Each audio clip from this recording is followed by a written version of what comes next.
Magandang araw po sa ating lahat na imbag nga aldaw kanyato amin. Discuss po natin ngayon ang equivalent resistance, reactance, and impedance sa mga transformers.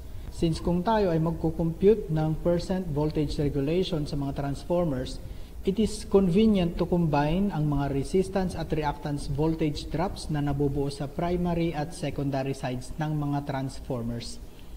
At mamaya papakita din natin kung saan natin nakuha ang mga equations na ito at kung saan din natin sila gagamitin. Na-discuss na natin dati ang dalawang voltage drops sa mga transformers, and they consist of number 1, yung voltage drops sa mga resistance ng primary at saka secondary windings, and number 2, yung mga voltage drops sa primary and secondary windings caused by the leakage fluxes, or ang tawag natin dyan ay leakage reactance voltage drops. Another factor na nakakaapekto sa percentage voltage regulation ng mga transformers ay ang power factor. Meron tayong unity power factor, lagging power factor, at saka leading power factor. Depende sa load na ilalagay natin sa mga transformers. Since alternating current ang ginagamit ng mga transformers, we will consider the impedance gaya sa mga alternators. Tignan lang natin dito yung mga different parameters na present. We have the VP at saka yung VS. VP, that is for the supply voltage. Then VS, that is the terminal voltage para dun sa ating load. Next, we have EP at saka yung ES. Ito naman yung mga induced voltages sa primary at saka secondary windings. Magkaiba po yung value ng VP dun sa EP, saka yung ES dun sa VS. Next naman, yung mga voltage drops, meron tayong voltage drop sa mga resistances ng primary saka secondary winding. Nandyan po yung IP, RP, and ISRS. Then yung voltage drops naman sa mga reactances, we have IP, XP, and ISXS. Kung papansinin natin maigi, that is only the current in the primary winding, multiply that by the resistance ng primary winding. Then yung current sa primary winding, multiply that by the reactance sa primary winding. Ganon din po dito sa may secondary winding para sa voltage drop sa kanyang resistance at kanyang reactance. Sa secondary side muna tayo, and let's analyze sa unity power factor na muna. So nandito yung diagram na nagre-represent sa mga induced EMF sa may secondary, terminal voltage, VS, and yung voltage drop sa may resistance at saka yung reactance. Na kung babalikan natin itong figure na to, nandito po yan sa may secondary side, yung ES, VS, ISRS, ISXS. So nandito po yung representation gamit ang phasor diagram. Ang terminal voltage, which is VS, ay may angle na 0. Kaya nga sa mga sinusolve natin sa AC circuit analysis, ang voltage source or total voltage, ang unang assumption natin doon, ang angle niya ay 0. Dahil ito po yung voltage na pupunta na dun sa ating mga circuits. Since meron itong angle na 0, sa phasor diagram, ito ay nasa x-axis positive. Ngayon kung ang current ay may angle na 0, dahil ang load ay may unity power factor, nasa positive axis din ito gaya ng voltage. Dahil kung titignan natin dito sa sine wave, nagsasabay ang voltage at saka yung current. Lesser ang power losses sa unity power factor compared with the lagging power factor. Kung may load na ang secondary side ng transformer, magdi-deliver na ito ng current. At the same time, nagkakaroon na ng voltage drop sa impedance ng windings. Ang angle ng current ay may epekto sa magiging position ng voltage drops sa impedance ng winding. Ang angle ng resistance ay also 0. Ngayon, consider muna natin yung voltage drop sa may resistance ng secondary winding.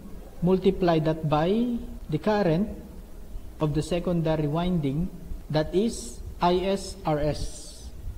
At the same time, may 90 degrees na displacement ang reactance dun sa resistance. Yan din po yung representation ng letter J dito. Therefore, yung voltage drop sa may reactance ng secondary winding is displaced by 90 electrical degrees from the voltage drop of the resistance of the secondary winding. Observe lang po natin yung direction ng mga arrow ng mga voltage drop sa resistance at reactance ng secondary winding. Since sabi po dito, the secondary winding must develop an induced EMF that will not only supply a terminal voltage Vs for the load, but also take care of the two internal voltage drops, namely yung voltage drop due to the resistance and yung voltage drop due to the reactance. So, ang sinasabi po dito, yung transformer ay dapat na mag-induce ng voltage sa may secondary winding na ang value nito ay enough para masuportahan yung terminal voltage para sa kanyang load at saka yung mga voltage drops niya. Meaning, mas mataas po ang value dapat ng induced voltage compared dun sa terminal voltage Vs. Ang mga voltage drops naman ay nagbabago ang value depende sa load nito. The higher the load, the higher the voltage drop. At hindi naiiwasang bumaba ang value ng Vs kung may load na ang transformer dahil nga tumataas ang voltage drop sa loob nito. Kaya sa design ng mga transformer sa full load, ang value ng Vs ay kung ano ang nakalagay sa rating nito. Meaning kung hindi pa full load ang transformer, mas mataas ang voltage nito kaysa sa rating nito. Halimbawa, ang rating nito ay naka 230 volts sa full load, pero sa mas mababang load nito, it is more than 230 volts. Depende pa rin doon sa power factor ng load. Now, let's go to lagging power factor. Alam na natin na kapag lagging ang power factor, nahuhuli ang current sa voltage ng ilang electrical degrees depende sa present na inductive load nito na may epekto sa total impedance ng circuit. Kung purely inductive, syempre ang current ay maglalag ng eksaktong 90 electrical degrees from the voltage. Pero syempre, sa mga loads sa electrical power system natin or even sa loads ng mga portable generators, kung may lagging power factor, ang system, it's more likely to be less than 90 electrical degrees ang distance ng voltage sa kanong current. Ngayon sa diagram natin ito, this represents a unity power factor. Titignan po natin yung difference niya kapag ang load na natin ay merong lagging power factor.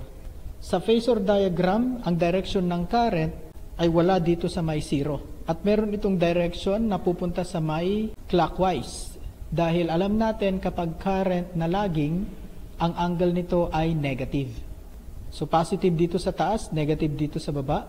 Ibig sabihin, yung current ng IS natin na ito, ilalagay natin siya dito sa may baba. At kung ilan yung angle niya dito, yun din ang susundin ng voltage drop doon sa may resistance at saka reactance. Dahil hindi na zero ang angle ng secondary current. But take note na ang RS saka XS ay palaging may displacement na 90 electrical degrees. Kaya pwede natin itong i-combine pareho. Group lang po natin sila. Then next, yung direction ng IS dito, isusunod natin sa direction na ito. Paikutin lang po natin ito na sumusunod sa direction ng IS dito. And ilagay natin dito sa dulo niya dito.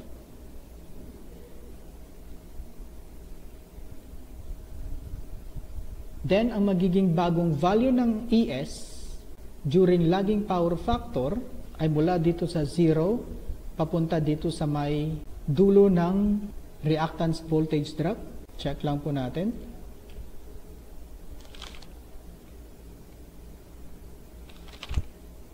Then, lagay na natin siya dito.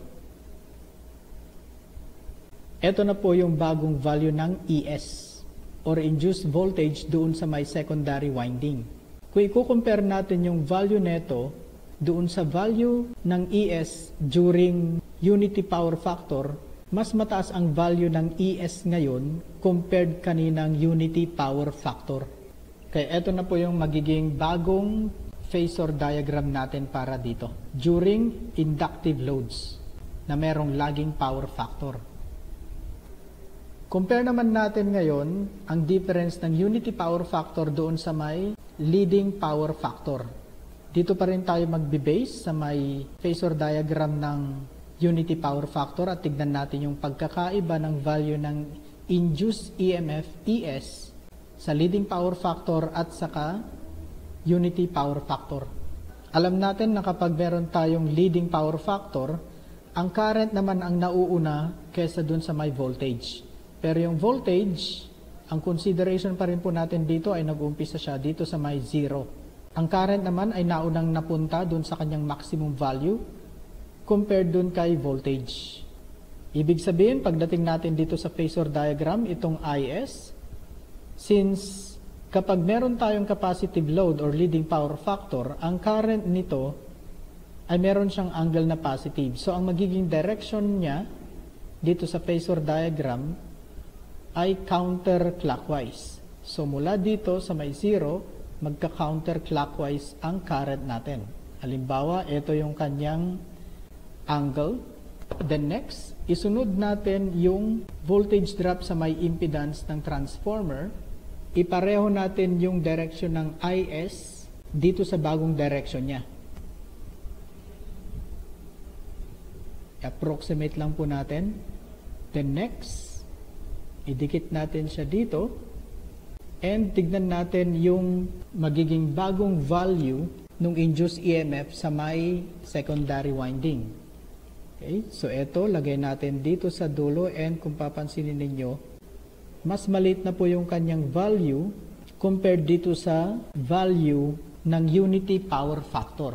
So, ibig sabihin, in order to support a certain value ng VS compared with the unity power factor and lagging power factor, mas mababa ang value ng induced EMF sa secondary winding kung meron tayong capacitive load or leading power factor. I-analyze din po natin yung sa may phasor diagram sa may primary side naman. Pareho lang po yung nangyayari sa kanila. Dito meron tayong unity power factor. Ito naman po lagging power factor and dito naman leading power factor. Mas mataas ang value dapat ng supply voltage kapag ang load natin ay may lagging power factor. Mas maliit naman siya kung meron tayong leading power factor. Pero kung i-compare po natin, magkaiba po ng location yung VP at EP compared dun sa location ng ES saka VS. Dahil kung titignan natin dito sa representation ng primary at saka secondary winding, sinabi natin kanina na ang VP, ito po yung supply voltage, kaya nandito po siya. Mas mataas po ang kanyang value compared dun sa induced EMF sa may primary winding. Baliktad naman po dito sa may secondary winding, mas mataas po dapat ang value ng induced EMF ng secondary winding compared dun sa may terminal voltage VS. In solving for the voltage regulation, ang ikukonsider po natin dyan ay yung buong transformer. Pagsasamahin po natin yung sa may primary winding at saka secondary winding. Nandito po ang representation in phasor diagram dyan. Ito sa may secondary side. At nandito naman po yung representation para dun sa may primary side. Consider po natin ang lagging power factor at i-check po natin yung mga nandito na parameters. Take note po, yung IS equal to the ratio of transformation of the transformer times the primary current. Andito po yung direction niya at yun po yung susundan ng secondary current at ng primary current. Nasusundan din ng voltage drop sa may resistance ng secondary winding at saka resistance ng primary winding. So, nandyan na po yung mga relationship ng primary saka secondary winding using po yung ratio of transformation represented by letter A. I-simplify po natin itong phasor diagram na ito. Take note po na parallel po yung voltage drop sa may secondary reactance at primary reactance. At parallel din po yung voltage drop sa may primary resistance at saka secondary resistance. Ibig sabihin, ito po ay pwede nating ilipat dito at ito naman ay pwede po natin siyang ilipat dito. At ito na po yung bagong phasor diagram natin. Nandyan pa rin po yung VS. Next, yung IS saka RS. Pero binaba natin kanina itong voltage drop sa may primary winding dito sa portion na to. At pinagsama din po natin yung mga voltage drop sa may reactance ng primary at saka secondary winding. Next, mas isimplify pa po natin itong phasor diagram na ito. Ito na po yung magiging bagong phasor diagram na gagamitin natin for the analysis. Magbe-base po tayo doon sa may secondary side. Kaya gagamitin natin yung IS dito with the respective RE and XE, wherein RE, that is the equivalent resistance, and XE, ito naman po yung equivalent reactance. Pero ang pinag-uusapan po natin dito is the secondary side. So, ibig sabihin, itong RE na to at saka yung XE na ito are in terms of the secondary winding. Yan, puntahan po natin yung equivalent resistance and reactance in secondary terms. Balikan po natin itong diagram na ito. Since in secondary terms, ang equivalent reactance sa may secondary side equals the reactance of the secondary winding plus the reactance of the primary winding divided by the square of the ratio of transformation. Dito naman sa RE, equivalent resistance in terms of secondary winding equals the resistance of the secondary winding plus the resistance of the primary winding divided by the square of the ratio of transformation. Puntahan naman po natin ngayon kung paano nakuha yung equivalent resistance saka equivalent reactance dito sa secondary terms. Umpisan po natin dito sa equivalent resistance. Ang basis po natin dito sa phasor diagram ay ito, which is ISRS plus IPRP all over A. So ito na po yan. And since we are considering secondary terms, i-derive lang po natin itong formula na ito. I-cross multiply natin yung ratio of transformation dito sa kabila. So we're going to have IP equals IS all over A.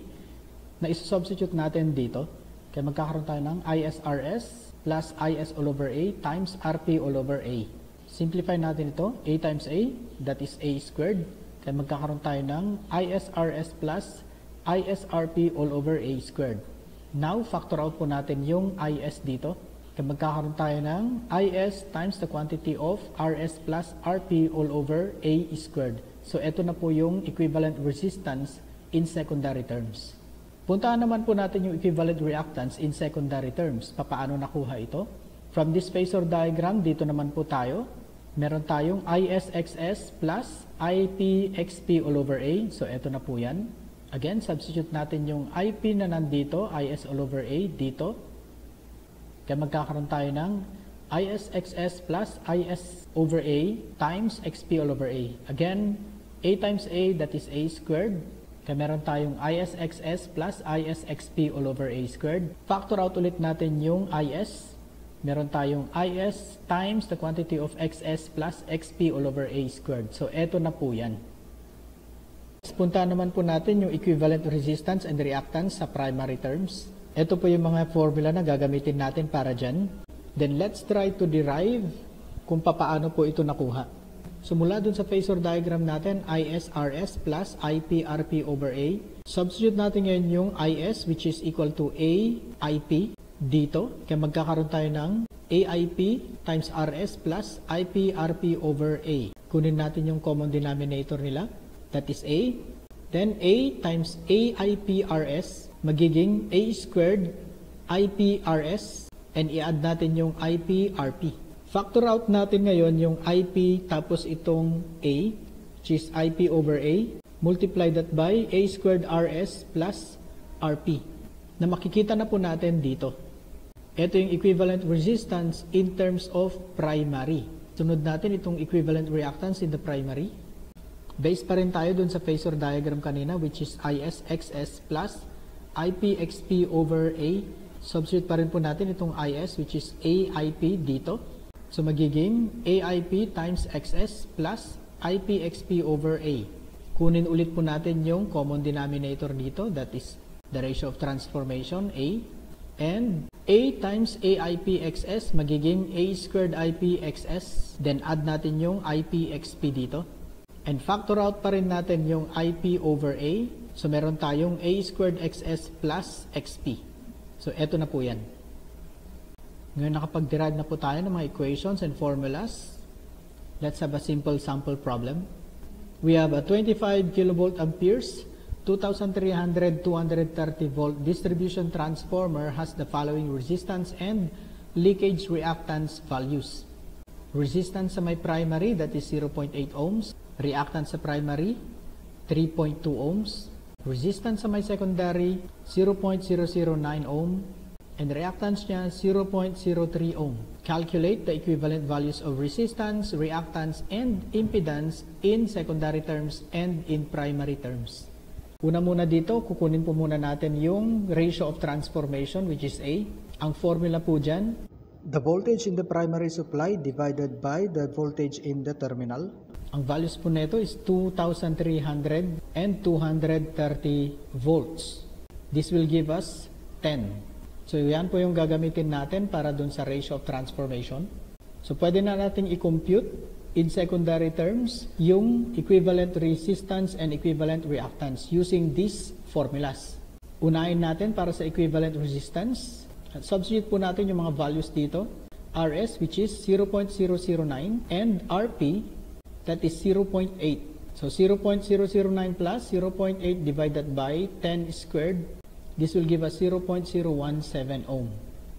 Next, punta naman po natin itong equivalent reactance sa my secondary side. XS, 0.03, and XP, 3.2 ohms. Kaya meron tayong XE equals 0.03 plus 3.2 over 10 squared. Ang value nito is 0.062 ohm. Kunin naman natin ngayon yung impedance naman po. Marami po tayong pwedeng gamitin to solve impedance. Ang isa po dyan is using this formula. Equivalent impedance in the secondary terms equals the square root of Re squared plus Xe squared. Substitute lang po natin yung mga values dito. Square root of 0.017 squared plus 0.062 squared. This will give us 0.0642 ohm. Next naman, consider natin itong primary terms. Ito po yung formula na gagamitin natin dito. Substitute lang po natin yung mga values. Ratio of transformation, again, that is 10.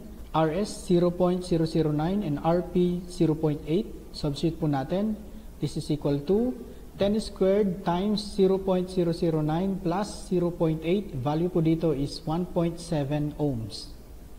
For Xe, 10 ang value ng ratio of transformation. Xs, that is 0.03, and Xp, 3.2 ohms. So we have 10 squared times 0.03 plus 3.2. This is 6.2 ohms. Para naman sa kanyang impedance, again, isa lang po ito sa mga pwede natin gamiting formula to solve impedance. Substitute po natin yung 1.7 at saka 6.2 na values dito. We have the square root of 1.7 squared plus 6.2 squared. This will give us 6.42 ohms. In addition to that, magdagdag pa po tayo ng pwede natin makuha para dito sa problem natin. Same yung given natin. Right now, we need to calculate the equivalent resistance and reactance voltage drops for a secondary load current of 109 amperes in terms of secondary and primary. Unahin po natin dito sa my secondary terms. We have the formulas here, ISRE and ISXE. Voltage drop sa my resistance and voltage drop sa my reactance. Ang secondary load current po natin, that is 109 amperes. And yung equivalent resistance sa my secondary side is 0.017 ohms. And this will give us 1.853 volts. Para naman sa kanyang reactance voltage drop, again, value ng IS, this is 109 amperes, and value po ng XE, 0.062 ohms, and this will give us 6.758 volts. In primary terms, ito naman po yung mga gagamitin nating formula dyan, IPRE and IPXE. Ang given po dito ay yung secondary load current. So, kunin po natin yung kanyang value in terms of the primary. Para dito, ito po yung formula na gagamitin natin. IP equals IS over A. So, the primary current equals the secondary current, which is 109 amperes, divided by the ratio of transformation, which is 10. Ang value ng primary current is 10.9 amperes. So, ito po yung gagamitin natin na isusubstitute dito. Using this formula, the primary current, 10.9 amperes, times the equivalent resistance of my primary, which is 1.7 ohms. This will give us 18.53 volts. Para naman sa reactance voltage drop, again, primary current is 10.9 amperes, and yung equivalent reactance sa my primary is 6.2 ohms. This will give us 67.58 volts. We'll have more problems concerning this one. At doon naman po tayo sa pag-compute ng percent voltage regulation using yung mga napag-aralan natin ngayon. Hopefully po, hindi tayo naguluhan. I know may pagka-complicated yung mga discussion natin ngayong araw na ito. Hopefully, nasundan po natin yung mga computation. At sana po meron tayong natutunan ngayon. Maraming salamat po. Itutuloy po natin ang discussion na ito sa part 2 nito. For the percent voltage regulation naman. Again po, maraming salamat sa panunood. Magandang araw po sa ating lahat.